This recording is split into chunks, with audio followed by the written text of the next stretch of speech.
A family-run bakery out of Detroit Lakes is drumming up a buzz after their ridiculously soft cakes and other creations have hit social media. And Detroit Cakes and Bakes has treats for man and man's best friend. Here in studios, Roxy and Killen. Tell us how you do it, guys. Yeah.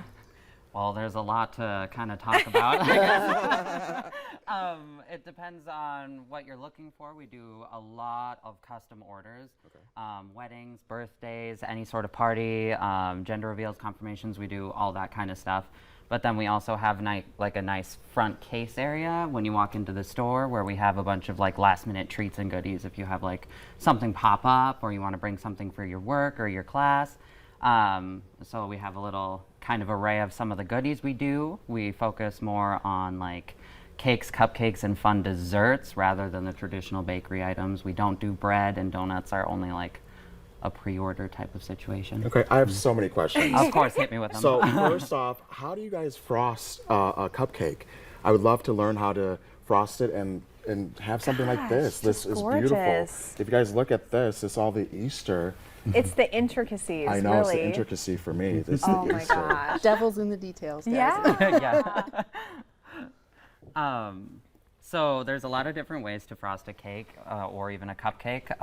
So she's going to show you how to do a rose on top of a cupcake, so which is kind of like what you were looking at with the big pink one, which is actually a cupcake upside down on a sugar cookie. Oh, wow. Yeah. That's clever. And we do make our own chocolate pieces in the store as well to put on top of things to make them more fun.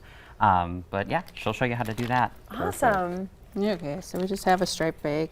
This Okay. is your coupler. The coupler, I do know about the couplers. And then the tips that you switch out, so it just kind of comes off whatever tip you need. This is called a rose tip, typical 103. Okay. It's a number. Nice. And there's I just go leaves, Yep. there's Yep, we've different our ones. leaf tip. Round tips. And I Nice. love that you put two different colors in to try to get that variation in color on Yep, it doesn't always work. Kind of drives me nuts sometimes, but you know. Sometimes the white So- mixes together before you even get a chance. So we start with the middle. Yes, so this is building a base. Everyone does it different. Okay. I do my flowers backwards according to most people. Oh, wait. Hey, it works for you. This is what you call a flower nail. And Okay. some people use sticks or dowels. But I'll just do a basic rose. So you're kind of doing it per petal, it looks like, That's overlapping. beautiful. And that's kind of like the basket weave technique in a sense. The basket weave, you actually use a different tip. Okay. And it has one side flat and one side jagged. Okay. I've also seen people use what's called a star tip or Yes. like that shell border that you get on stuff. Oh, cute. This, everyone does it different. I learned how to do it with this, so I don't change what I Oh, do. that's beautiful.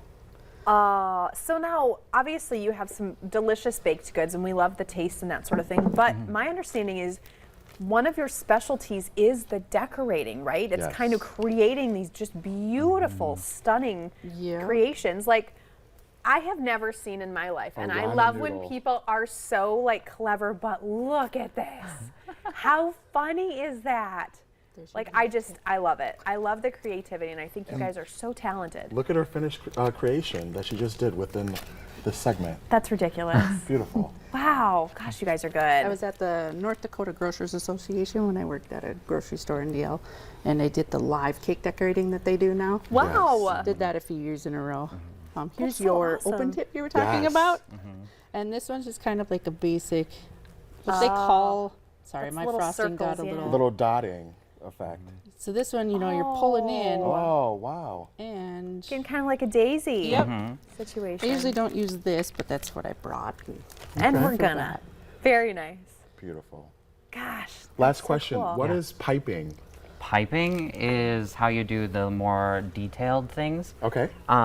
So piping is how we would make characters. We don't have an edible printer like a lot of bigger places do. So we pipe out details with the open tip, and it's usually a lot smaller for the smaller details and the fine lining. So like when you look on the little bee cupcake or cake we have right there, it's got these little, sorry, cookie. Gotcha. We got the little detailing. That's Yeah. piping. It's Gotcha. creating the flowers. also- It's creating the imagery. We Beautiful. also do characters on cakes too. I've been doing that for a Fantastic. while. Lovely. And we had mentioned at the top of the show, or at the top of the interview, that you're also doing things for man's best friend. Now, you do have dog days, right? Tell us Love about the that. dogs. So there's no dog bakery in DL. We do know there's one up here, and I love going there. So just one day a week, instead of going to a slushy dog park or a really hot day or a cold day, people can come and we block off the kitchen area, and we have dog treats and peanut butter banana smoothies for dogs, and then they get to socialize while you get to sit and have coffee and a treat as well. So That's awesome. Well, thank you so much for being here, and I can't wait to come and stop by I'm going to bring Detroit Gus. Cakes and Bakes. Yeah. Yeah. Well, stick with us. We're going to have your daily dose of motivation coming right up.